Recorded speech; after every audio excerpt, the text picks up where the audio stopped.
जैसा कि हम रोज करते हैं, कभी 20, कभी 25, कभी 15। क्वेश्चन नंबर 1 पढ़िए एक बार और जवाब देने की कोशिश। बहुत बढ़िया। Question number 1 is which of the following principles suggests that different body parts develop at different rates at various stages of development? यानी कि निम्न में से कौन सा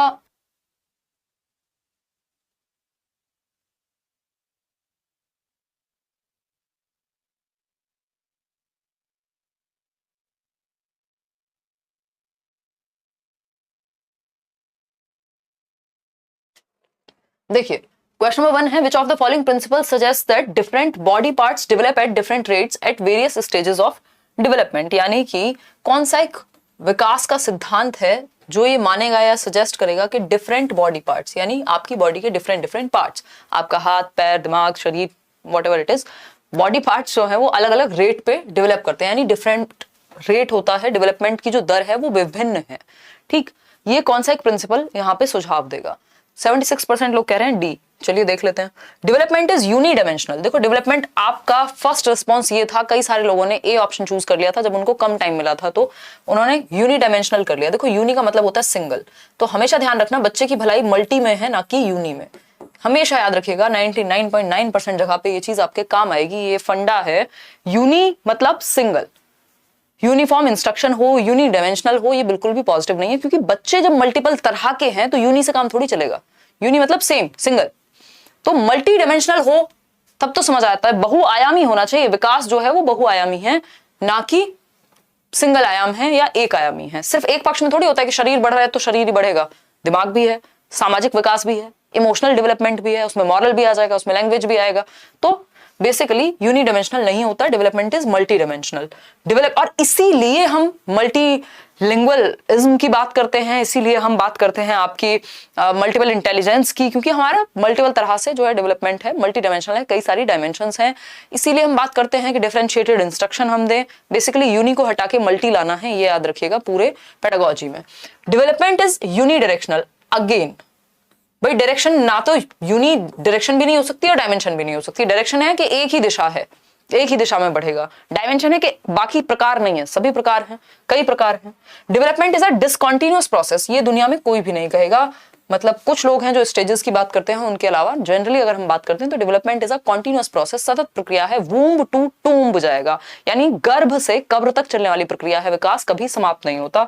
तो डी ऑप्शन ही बचता है हमारे पास एक सही उत्तर। पढ़ लेते हैं क्यों है सही। Direction of development is proximo distal, यानी जो विकास की दिशा है वो प्रॉक्सिमो डिस्टल है, सेंटर टू आउटवर्ड जाती है, केंद्र से पेरिफेरी यानी सीमाओं की ओर जाती है। कि बच्चा पहले आप हाथ में कोई कैच भी लेंगे तो पूरे हाथों का इस्तेमाल कर रहे हैं, बाद में पेन भी पकड़ेगा तो पूरे हाथों से पकड़ेगा, धीरे धीरे क्या होगा, इस 2 फिंगर से भी वो उठाना शुरू कर देगा। दैट मींस जो डायरेक्शन है वो प्रॉक्सिमो डिस्टल है। और सेफेलोकॉर्डल भी, सेफेलोकॉर्डल क्या, सर से पैर तक जाएगा विकास, हेड टू टो जाएगा। ठीक है, एक बच्चा पहले अपना सर संभालना शुरू करता है, फिर गर्दन, फिर बाकी के बॉडी पार्ट्स, और फिर खड़ा होना शुरू करेगा, तो सर से पैर तक जाता है। तो ये दोनों ही दिशाएं हैं। बाकी 3 जो है वो बिल्कुल भी सही बात डेवलपमेंट के विषय में नहीं है। बहुत ही इजी सा क्वेश्चन था, बस लैंग्वेज थोड़ी ट्वीक की हुई थी। क्वेश्चन नंबर 2 देखिए। कल आप लोगों ने बहुत क्वेश्चंस गलत किए हैं, आप लोग कमेंट्स में बोल भी रहे थे, और यही गलतियां हमें हटानी है, क्योंकि अभी तो नॉर्मल क्वेश्चंस हैं, जब ये और मुश्किल क्वेश्चंस आएंगे तब तो और दिक्कत होगी। तो विच of the following statements is correct? कौन सा एक स्टेटमेंट सही है, करेक्ट है? पहला ऑप्शन है children's development takes place in a socio cultural context, यानी जो बच्चों का विकास है वो सामाजिक सांस्कृतिक परिप्रेक्ष्य में काम करता है, बात तो ठीक है। फिर है childhood is a period that can be divided into 10 distinct stages, यानी बचपन या बाल्यावस्था वह अवधि है जिसको 10 स्टेज में डिवाइड कर सकते हैं।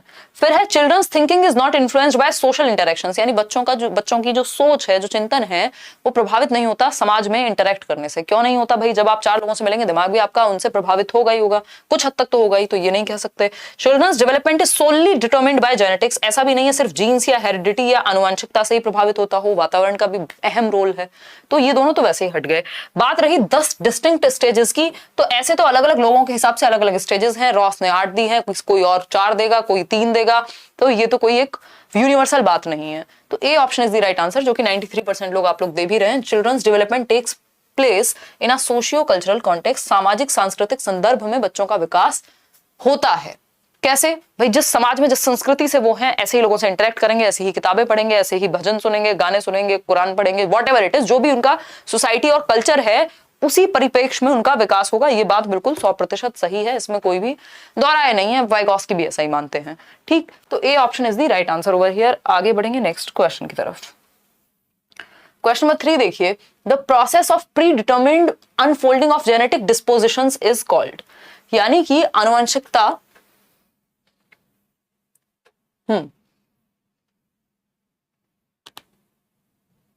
देखिए, अगर हम बात करते हैं, क्वेश्चन कहता है the process of predetermined unfolding of genetic dispositions, यानी कि आनुवंशिक विन्यास से पूर्व निर्धारित रूप से प्रकट होने की प्रक्रिया क्या कहलाती है। यानी बिकॉज ऑफ जेनेटिक्स, जो पहले से ही निर्धारित हैं कुछ कैरेक्टरिस्टिक्स, वो टाइम के साथ जब सामने आते हैं तो उसको क्या कहते हैं।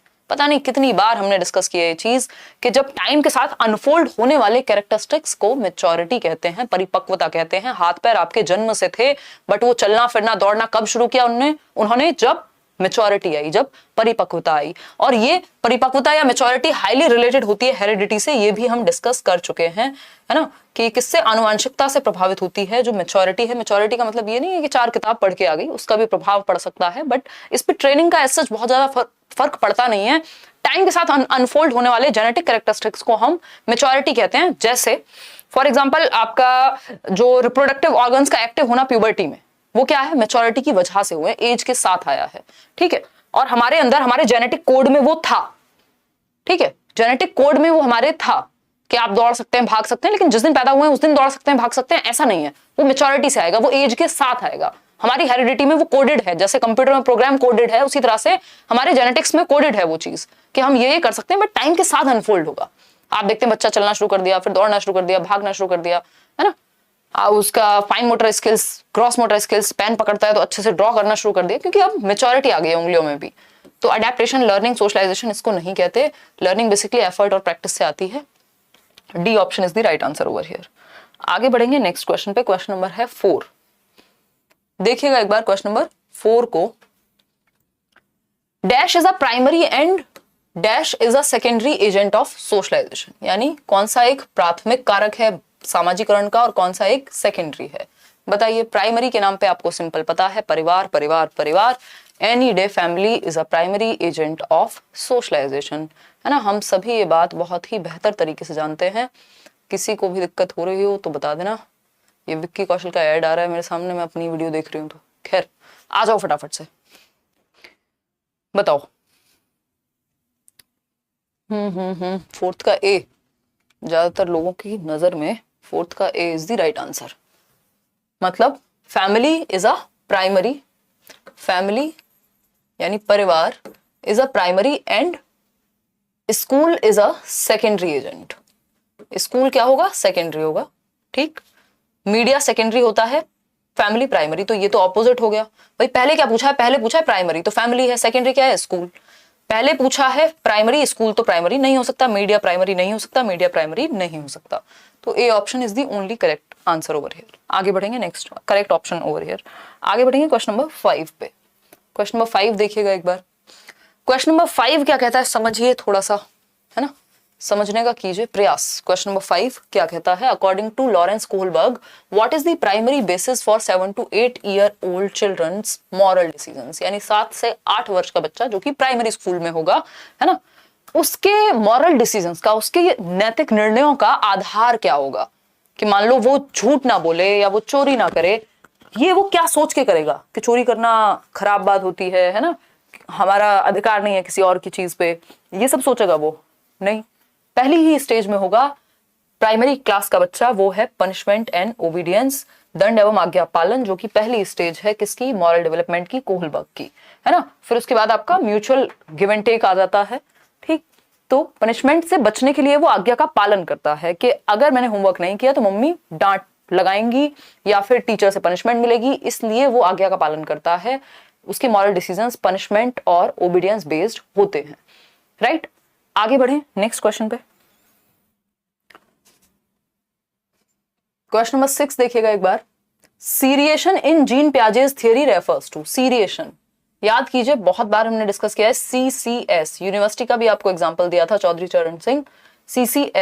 CCS क्या है यहाँ पे? कंजर्वेशन, और क्या था? Conservation, classification, seriation. कंजर्वेशन बोले तो संरक्षण, कि बच्चों को समझ में आ जाएगा कि शेप और साइज चेंज होने से वॉल्यूम चेंज नहीं होता, क्वांटिटी चेंज नहीं होती। 500 ml पानी है, उसको आप ट्रक में डालो, आप टब में डालो, आप बाल्टी में डालो, चाहे एक बॉटल में रखो, 500 ml ही रहेगा। This is conservation. ठीक। क्लासिफिकेशन क्या है? कि वो अलग अलग कैरेक्टरिस्टिक्स के बेसिस पे चीजों को कैटेगराइज करने लग जाएगा। तीसरी चीज है सीरिएशन, यानी सीरीज में लगाने लग जाएगा, जैसे असेंडिंग और डिसेंडिंग ऑर्डर में। तो ये कब आता है? कॉन्क्रीट ऑपरेशनल स्टेज में CCS आ जाता है, जो कि थर्ड स्टेज है। ठीक। The ability to order objects based on one dimension, for example length. यानी मान लीजिए यहां हमारे पास 3 पेन हैं, तो बच्चों को पता है कि ये सबसे छोटा है लेंथ वाइज, ये इसके बाद, फिर ये इसके बाद। ये क्या? सीरिएशन में लगाना आ गया, असेंडिंग डिसेंडिंग में लगाना आ गया किसी एक प्रॉपर्टी के बेसिस पे, चाहे वो कलर के बेसिस पे हो, चाहे वो लेंथ के बेसिस पे हो। 66% आंसर्स ही सही आ रहे हैं इसमें, तो आपके 90% से ज्यादा आंसर सही आने चाहिए थे। ठीक। The ability to take the perspective of others, इसको हम कहते हैं कि ईगोसेंट्रिज्म जा रहा है, इसको सीरिएशन नहीं कह सकते, कि दूसरे के पर्सपेक्टिव को अब वो समझने लगा है, दैट मीन्स उसमें ईगोसेंट्रिज्म की जो मात्रा है वो हो गई है कम। ठीक है जी, इतनी बात क्लियर है हमें। आगे बढ़े। A narrative form of thinking as used in story telling. Story telling का यहां दूर दूर तक भी कोई संबंध नहीं है। The ability to spatially map places like one's school, ऐसा भी ये नहीं है, कोई मैपिंग की स्किल तो यहां आ नहीं रही है। तो सिंपल है, the ability to order objects based on one dimension, for example length. वस्तुओं को किसी एक आयाम जैसे लंबाई पर आधारित क्रम देना, है ना, असेंडिंग या डिसेंडिंग में लगाना, आसान भाषा में। आगे बढ़ेंगे। क्वेश्चन नंबर 7 देखिएगा। क्वेश्चन नंबर 7 देखिए। Nasima, a 5-year-old, is certain that rolling out a ball of clay into a snake creates more clay. यानी एक 5 साल की बच्ची है जिसका नाम है नसीमा। ठीक। उसको ऐसा लगता है, वो ऐसा मानती है, rolling out a ball of clay, यानी चिकनी मिट्टी के गोले को, जो वो क्ले नहीं होता जिससे बच्चे कोई भी शेप बनाते रहते हैं, है ना, उसको दबाकर लंबा कर देने से, उस बॉल ऑफ क्ले को ऐसे लंबा कर देने से वो क्ले की जो मात्रा है वो बढ़ जाती है। यानी अभी क्ले जो है वो इतना है, मान लीजिए एक गोले के शेप में, एक सर्कल के शेप में, और उसको अगर शेप देकर के लंबा बना दिया, दैट मींस उसकी मात्रा बढ़ गई, है ना, वो बड़ा हो गया। अकॉर्डिंग टू जीन पियाजे, what is the reasoning behind her thinking. Jean पियाजे के अनुसार ऐसा सोचना कि मात्रा बढ़ गई, ये जो क्ले इतनी थी उसको सांप के रूप में परिवर्तित कर दिया तो वो ज्यादा बन गई क्ले, मतलब ये कम है, और इसको जब फैला दिया गया तो ये ज्यादा बन गई। क्या है ये? एनिमिस्टिक थिंकिंग है, सेंट्रेशन है, हाइपोथेटिक डिडक्टिव रीजनिंग है, ट्रांजिटिव इन्फेरेंस है। अब जिन्होंने रट्टे लगाए हैं वो सीधा सीधा आंसर कह रहे हैं कि ये है एनिमिस्टिक थिंकिंग। बच्चे ने ये नहीं कहा कि जो स्नेक है वो रियल बन गया, है ना, जो क्ले का स्नेक है वो रियल है, ये नहीं कहा उसने कहीं भी। एनिमिस्टिक थिंकिंग होती है जीववाद, जब आप निर्जीव चीज को भी सजीव समझते हैं, कि इस बोर्ड से अगर मुझे चोट लग जाए तो मैं भी इसको 2 थप्पड़ लगाऊं। और वो जो चींटी मर गई वाला एग्जांपल हम यूज करते थे कि बच्चा धूल में गिर जाता था बचपन में, तो माँ बाप कहते हैं अरे मतलब कोई बात नहीं, चींटी मर गई होंगी। या फिर टेबल से चोट लग गई तो उस टेबल को 2 बार थप्पड़ लगा दिया तो बच्चे को लगता है हाँ इसे भी चोट लगी होगी, मतलब वो निर्जीव चीज को भी सजीव समझेगा। ये है एनिमिस्टिक थिंकिंग। यहाँ ऐसा नहीं हुआ, बच्चे ने ये नहीं कहा कि सांप रियल है, स्नेक जो है वो रियल है। This is centration, pure centration, केंद्रीयता कहते हैं इसको। B option is the only right answer. सबने गलत आंसर दिया, सिर्फ 13% लोग सही दे रहे थे, अभी 19 हो गया बढ़ करके। हाइपोथेटिको डिडक्टिव रीजनिंग तो 11 साल के बाद आएगी, उसमें एब्स्ट्रैक्ट थॉट लगेगा, कहीं एब्स्ट्रैक्ट लिखा होगा आपके लिए, है ना। ट्रांजिटिव इन्फेरेंस होता है कि ए बड़ा है बी से, बी बड़ा है सी से, तो ए इज टॉलेस्ट या टॉलर देन बी एंड सी, या ए इज टॉलेस्ट। ठीक, तो ऐसी गड़बड़ नहीं करनी। इतना बेसिक अगर हम आंसर गलत करेंगे तो कैसे चलेगा, ऐसे कैसे चलेगा दीदी और भैयाओ, बताओ एक बार। ठीक है। सेंट्रेशन, डिसेंट्रेशन क्या है? जब उसको ये समझ में आ जाए कि ये क्ले इतनी ही रहेगी, चाहे मैं इसे सांप बनाऊं, तूफान बना दूं, कुछ और बना दूं, ट्रक बना दूं, कोई फर्क नहीं पड़ता, मात्रा उतनी ही रहेगी। सेंट्रेशन की वजह से ही कंजर्वेशन नहीं आ पाता है, क्योंकि सारा ध्यान बच्चे का एक प्रॉपर्टी पे ही है किसी चीज की। अगर लंबाई पे ध्यान है तो लंबाई पे ही है, वो ये नहीं देख पा रहा कि मात्रा तो उतनी ही है। Lev Vygotsky offered a theory of cognitive development along the principle of, यानी Vygotsky ने संज्ञानात्मक विकास का सिद्धांत दिया, किस एक सिद्धांत के आधार पे या किस एक अप्रोच के बेसिस पे। Social constructivism, behaviourism, psycho analysis या यूनिवर्सलिज्म? बताइए, सिंपल आंसर क्या है इसका? सोशल कंस्ट्रक्टिविज्म, सामाजिक रचनावाद। क्योंकि वाइगॉस्की क्या है? सोशल कंस्ट्रक्टिविस्ट हैं, सामाजिक रचनावादी हैं, संरचनावादी हैं, जो मानते हैं कि नॉलेज को एक्टिवली समाज और संस्कृति के साथ इंटरेक्ट करके क्या किया जा सकता है? क्रिएट किया जा सकता है, कंस्ट्रक्ट किया जा सकता है। यानी बच्चा अपने समाज संस्कृति से सीखता है, अन्योन्य क्रिया करके, अंतः क्रिया करके। ठीक है जी बात। तो सामाजिक संरचना क्लियर है बात। बिहेवियरिज्म तो व्यवहारवाद की बात तो वाइगॉस्की दूर दूर तक नहीं करेंगे। स्किनर, पावलोव, थॉर्नडाइक, हल, टॉलमैन और क्या पढ़ रहे थे हम, गुथरी, ये लोग हैं जो बिहेवियरिज्म को फॉलो करते हैं। जेबी वॉटसन। ठीक, साइको एनालिसिस में सिगमंड फ्रॉइड आ जाएंगे, कार्ल गुस्ताव युंग आ जाएंगे, एडलर वगैरह। फिर आता है यूनिवर्सलिज्म, जिसकी बात हम कभी करते ही नहीं है। ठीक, तो A option is the right answer. Question number 9 देखिएगा एक बार।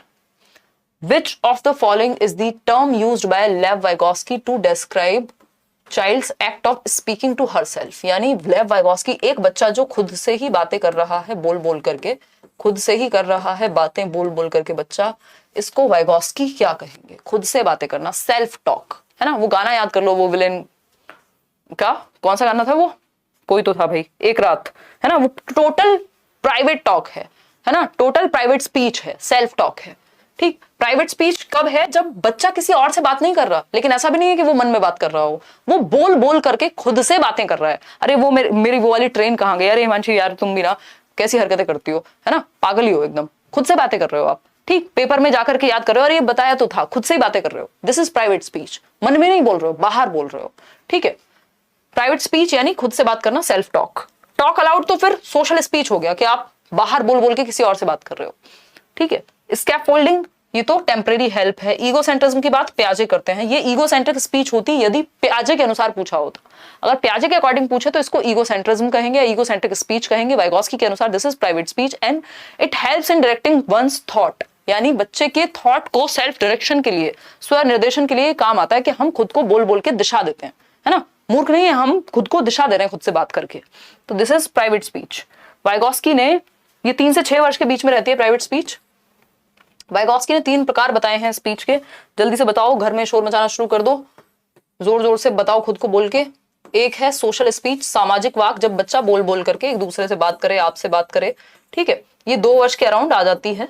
2 वर्ष में बच्चा बोलना शुरू कर देता है, 2 वर्ड जोड़ के एक सेंटेंस बनाना। फिर आती है प्राइवेट स्पीच, 3 से 6 वर्ष के अराउंड, यानी निज वाक बोलते हैं इसको। 3 से 6 वर्ष खुद से ही बोल बोल के बातें करेगा।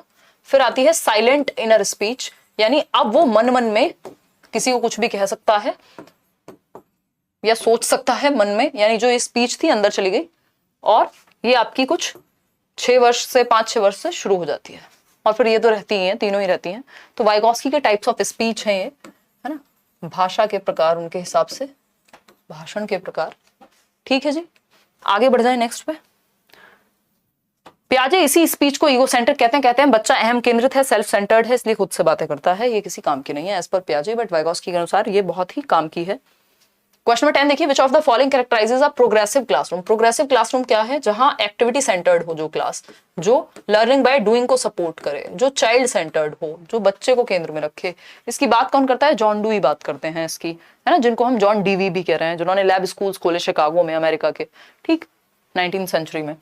Focus on drill and practice, progressive school. देखो ड्रिल एंड प्रैक्टिस में कितना एक्टिव है बच्चा, बस वो 2 एकम 2 2 दूनी 4 कर रहा है, ABCD मतलब सेम चीज को रिपीट करना ड्रिल एंड प्रैक्टिस है।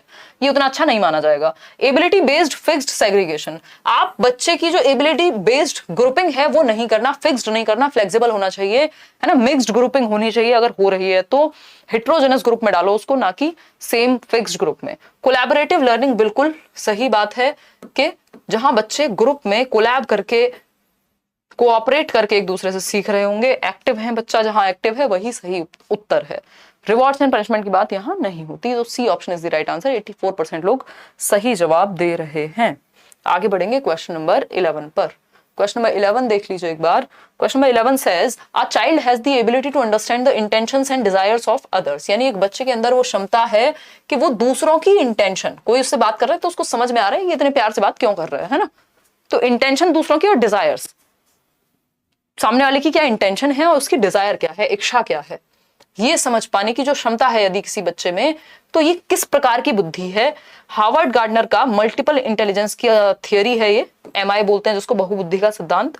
गार्डनर ने दिया है 8 प्रकार की बुद्धि की बात हुई है ना, 8 टाइप्स ऑफ इंटेलिजेंस, उसमें से कौन सा प्रकार है ये बुद्धि का, बताइए एक बार। सिर्फ 53% लोग ही सही उत्तर दे पा रहे हैं इतने आसान क्वेश्चन का। एक्चुअली आप लोग ना इंट्रा और इंटर में कंफ्यूज हो जाते हैं, है ना, और अभी भी 43% आंसर्स गलत, इवन 43 क्या 46% आंसर्स गलत, 50% लोग ही मुश्किल से दे पा रहे हैं सही उत्तर इतने आसान क्वेश्चन का।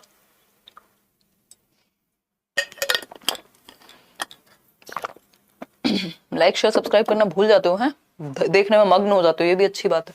देखो एक बार, एक बच्चे के अंदर क्षमता है कि वो दूसरों की इंटेंशन और उनकी डिजायर, उनसे बात करके वो लोगों को समझ पाता है, दैट मींस इंटरपर्सनल इंटेलिजेंस है, अंतः व्यक्तिक बुद्धि है। अब समझ पा रही हूं मैं गड़बड़ क्या है, ये हिंदी में ऊपर नीचे लिख दिया इन्होंने, है ना, ये अंतः, हाँ आते हैं, चलो हिंदी वाली प्रॉब्लम पे आएंगे। स्पेशल इंटेलिजेंस हो नहीं सकता। स्पेशल क्या होगा, जो आपका कार्टोग्राफर है, जो व्यक्ति मैप बनाएगा, इंटीरियर डेकोरेटर है, मूर्तिकार है, उन सब में स्पेशल पाई जाएगी, स्पेस से रिलेटेड या डायरेक्शन से रिलेटेड। नेचुरलिस्टिक गार्डनर या फिर फार्मर वगैरह में पाई जाएगी, जो लोग खेती कर रहे हैं या जिनको गार्डनिंग का शौक है या जो भी नेचर से रिलेटेड है। देखो इंट्रा होता है स्वयं, सेल्फ।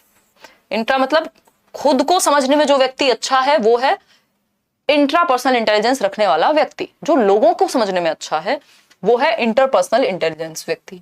थियरिस्ट हो सकता है एक, है ना, इवन टीचर्स भी हो सकते हैं।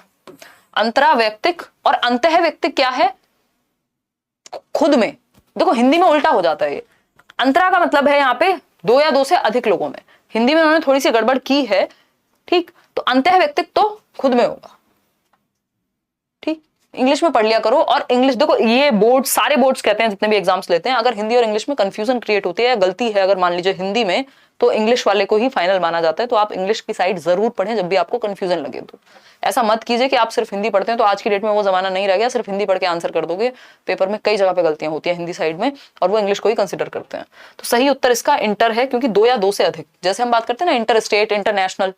इंट्रा क्या है, सेम स्टेट में या सेम देश में, या खुद को ही जानना इंट्रा है। आगे बढ़ेंगे, क्वेश्चन नंबर 12 पढ़िए। एनईपी का एक क्वेश्चन है, Which of the following statements is proposed in National Education Policy 2020? यानी एनईपी में कौन सी एक बात कही गई है। Being educated in one's mother tongue is determined to educational and technological advancements. यदि आप अपनी मातृभाषा में शिक्षित होते हैं तो ये आपको प्रौद्योगिकी में उन्नत करेगा, यानी टेक्नोलॉजिकल एडवांसमेंट में और बाकी चीजों में हेल्प करेगा। फिर इसके बाद आता है second option, schools should encourage children to learn and speak English as their first language.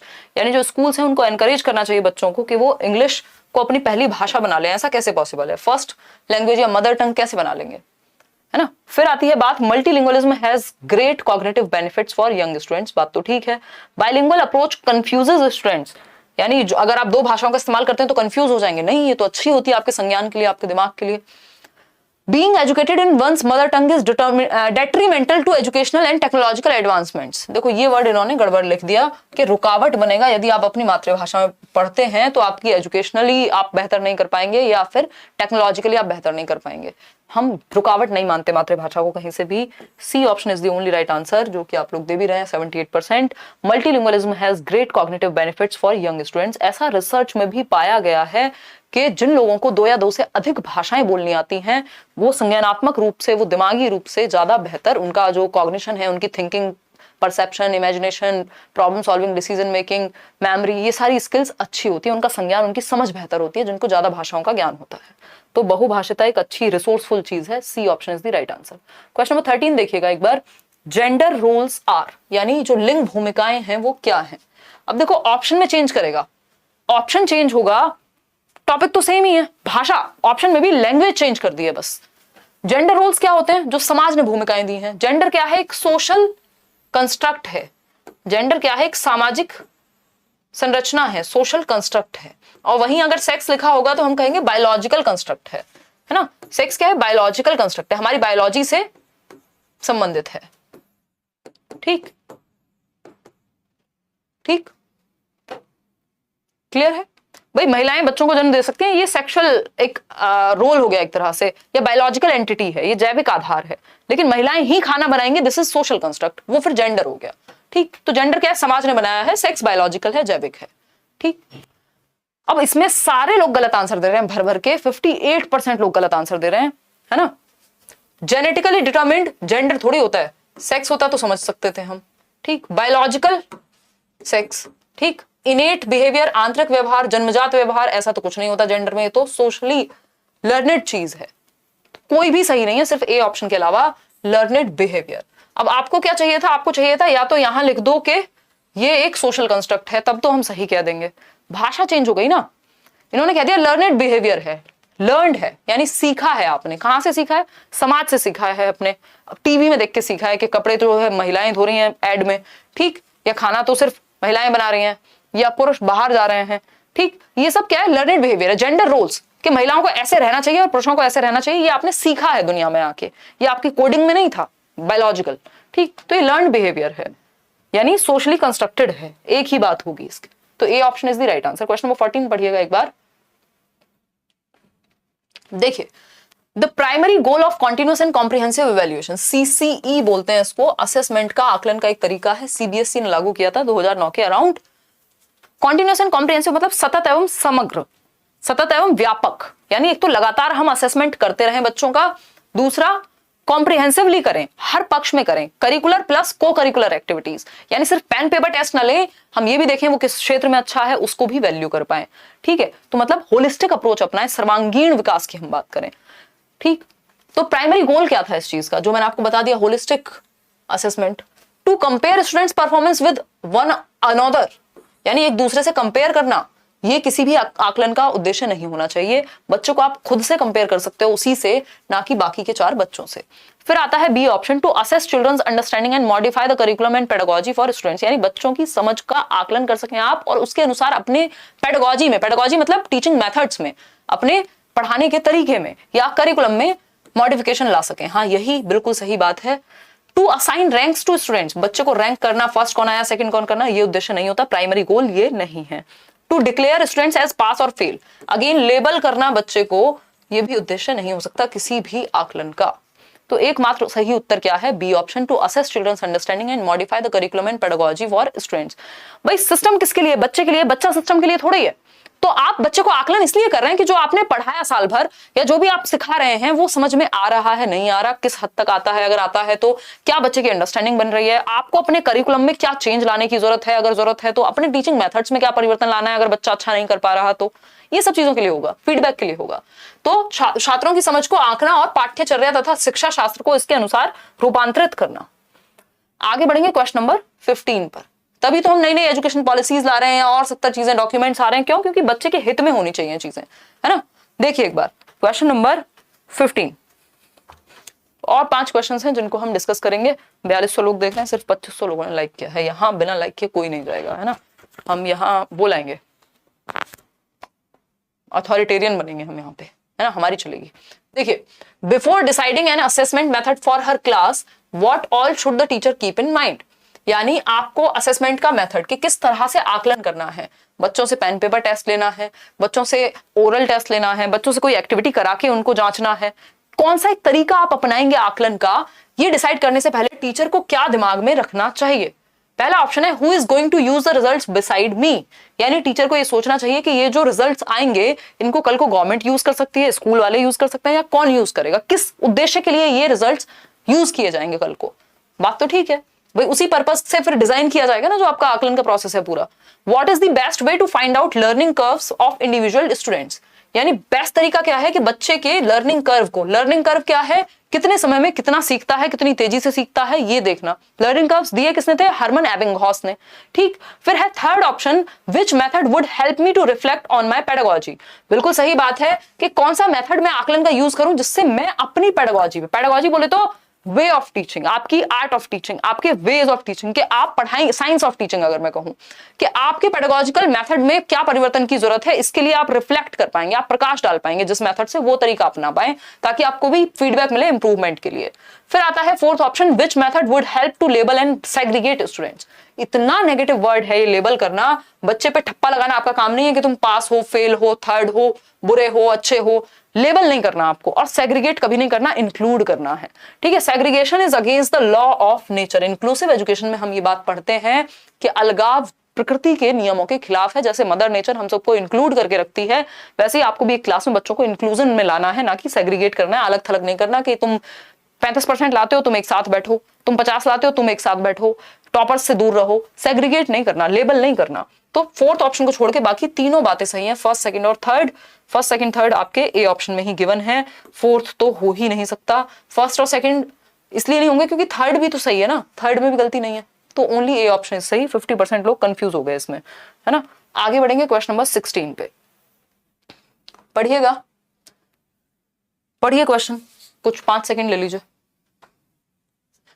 Inclusive education implies that, समावेशी शिक्षा से अभिप्राय है कि, इंक्लूसिव एजुकेशन से क्या अभिप्राय है बताइए एक बार। पहला ऑप्शन है EWS, economically weaker section quota be made available only in government schools. यानी इंक्लूसिव एजुकेशन ये कहेगा कि ईडब्ल्यूएस कोटा जो है सिर्फ गवर्नमेंट स्कूल्स में दो, क्यों प्राइवेट स्कूल में नहीं पढ़ सकते गरीब बच्चे, तो ईडब्ल्यूएस कोटा तो 25% दिया जाता है आरटीई के अकॉर्डिंग प्राइवेट स्कूल्स में भी। Students with disabilities should be placed in special schools. देखो इंक्लूसिव एजुकेशन स्पेशल स्कूल्स की बात नहीं करता, वो कहता है एक स्कूल एजुकेशन फॉर ऑल, यानी हर तरह का बच्चा एक रेगुलर क्लासरूम में पढ़ पाए। Only English be taught in government schools, ऐसा नहीं है कि इंग्लिश को सिर्फ गवर्नमेंट स्कूल्स में पढ़ाया जाए। देखो जहां भी बात इंक्लूसिव की आएगी वहां बात आएगी ऑल चिल्ड्रन की, हर तरह का बच्चा सीख पाए एक ही छत के नीचे, अंडर द सेम रूफ।